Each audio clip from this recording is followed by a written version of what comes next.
Admission डाल देंगे और एंटर कर देंगे। सबसे पहले जो लिंक आएगा उसी लिंक को आपको खोल लेना है।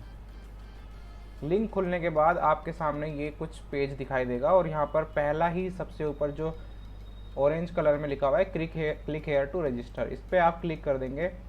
और क्लिक करने के बाद नीचे कुछ इंस्ट्रक्शंस दी हुई है, इन इंस्ट्रक्शंस को अच्छे से पढ़ लेना है और इंस्ट्रक्शंस के लास्ट में जाकर प्रोसीड करना है। इंस्ट्रक्शंस को पढ़ लिया है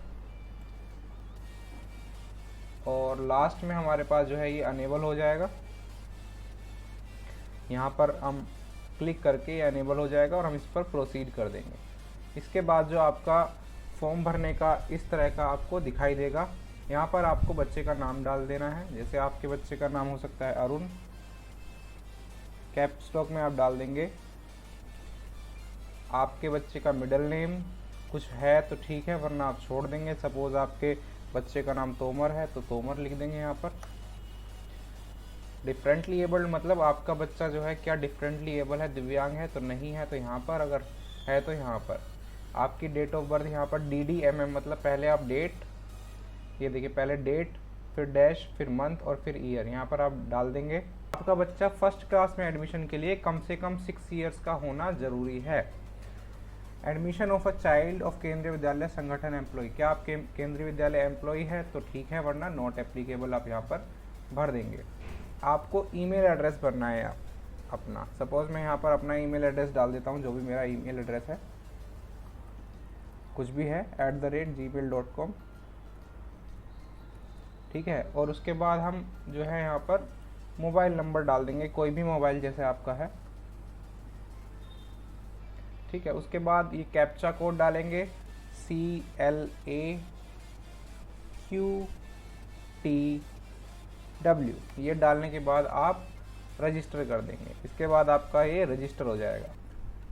रजिस्टर होने के बाद आपसे मांगेगा OTP, तो आपका एक OTP जो आया होगा आपके नंबर पर, वो आप OTP यहाँ पर डाल देंगे। उसके बाद कैप्चा डालेंगे और वेरीफाई पे क्लिक कर देंगे। वेरीफाई पर क्लिक करने के बाद आपके सामने ये सारी जानकारी आ जाएगी कि आपने जो है रजिस्टर कर लिया है।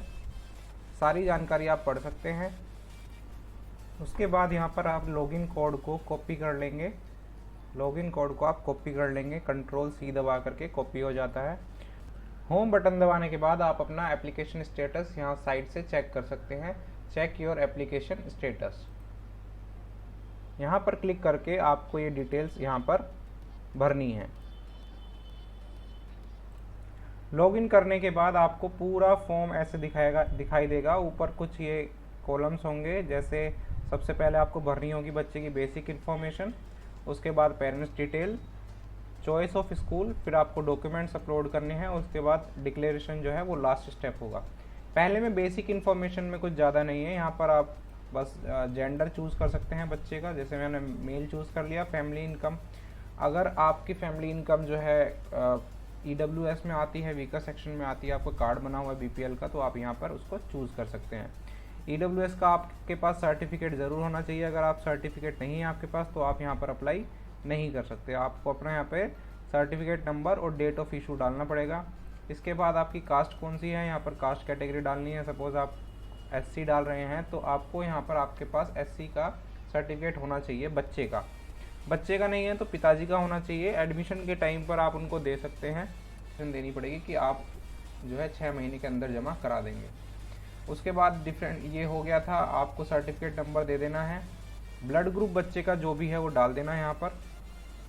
तो ब्लड ग्रुप बच्चे का मैं यहाँ पर A पॉजिटिव डाल रहा हूँ।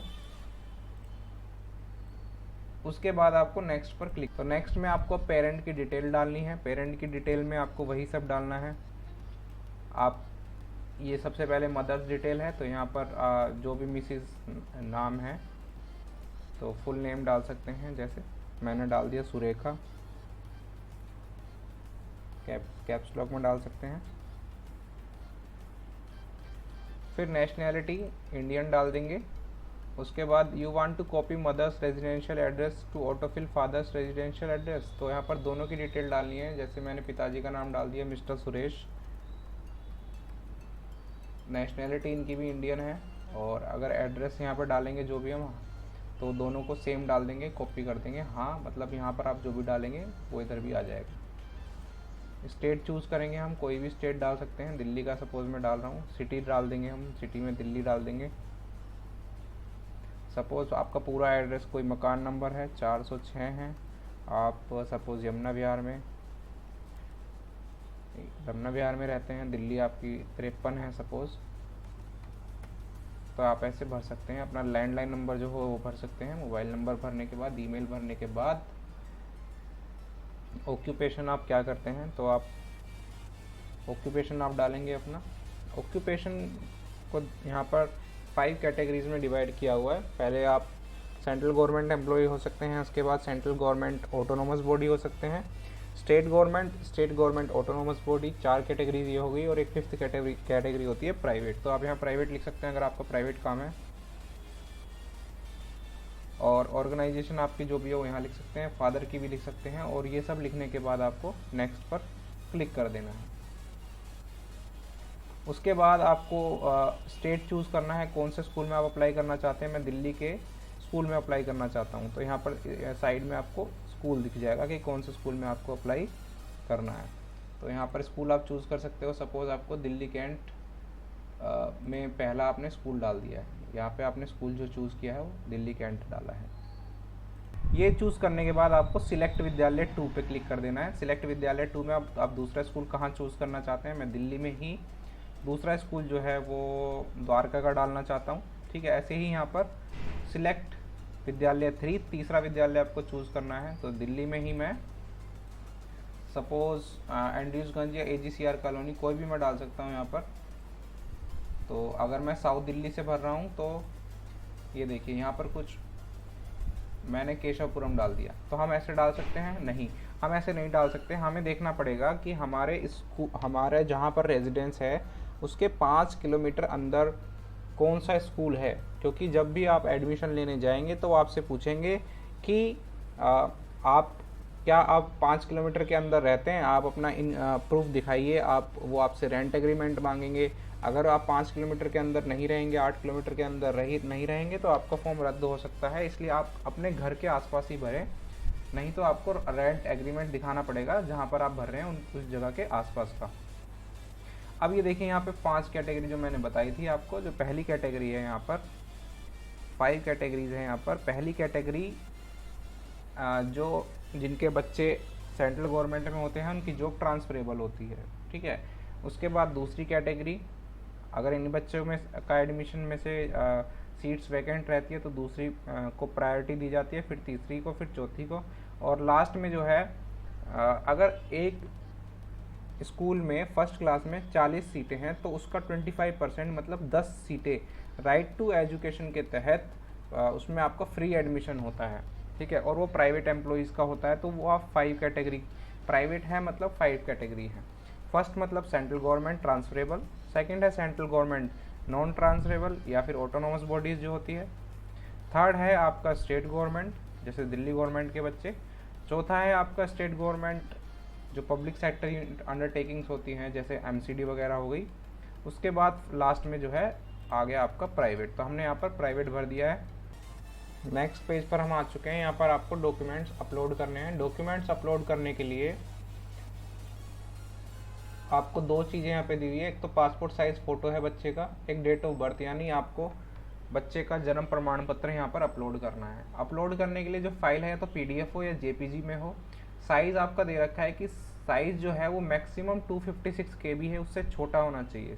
फाइल अपलोड होने के बाद आपको यहाँ पर नीचे दिखाई भी दिए जाएंगे कि आपने अपने बच्चे का एडमिशन कहाँ किया है, कौन कौन से डॉक्यूमेंट आपने अपलोड कर दिए हैं। उसके बाद राइट साइड में आपको नेक्स्ट का ऑप्शन दिखाई देगा। नेक्स्ट के ऑप्शन को आप यहाँ पर क्लिक कर लेंगे। लास्ट में आपको डिक्लेरेशन दी जाएगी, बस आपको यहाँ पर टिक करके, यहाँ पर टिक करने के बाद आपको सेव टू प्रीव्यू करके आप सबमिट कर देंगे अपनी एप्लीकेशन को। सेव टू प्रीव्यू पे अगर आप क्लिक करेंगे तो आपको कुछ ऐसा दिखाई देगा। यहाँ पर सेव टू प्रीव्यू पे मैंने क्लिक किया है। उसके बाद आपके पास ऐसा आ जाएगा डन। उसके बाद आप प्रीव्यू पे क्लिक कर देंगे। प्रीव्यू पर क्लिक करने के बाद आपको पूरा फॉर्म दिखाई देगा जो जो आपने भरा है। यहाँ पर आपको एक बार दोबारा चेक कर लेना है कि कहीं पर कुछ गड़बड़ तो नहीं है, क्योंकि ये हम ऐसे ही रैंडम कोई फॉर्म भर रहे हैं तो ये तो गलत है, लेकिन आपको अपनी सारी इन्फॉर्मेशन जो है ठीक ठीक भरनी है। उसके बाद आप लास्ट में फाइनली सबमिट एप्लीकेशन पे क्लिक करके फॉर्म को भर के प्रिंट आउट निकाल सकते हैं। आज की वीडियो में इतना ही। अगर आपको कोई जानकारी चाहिए तो आप कमेंट कर सकते हैं, मैं आपका रिप्लाई ज़रूर करूँगा। धन्यवाद।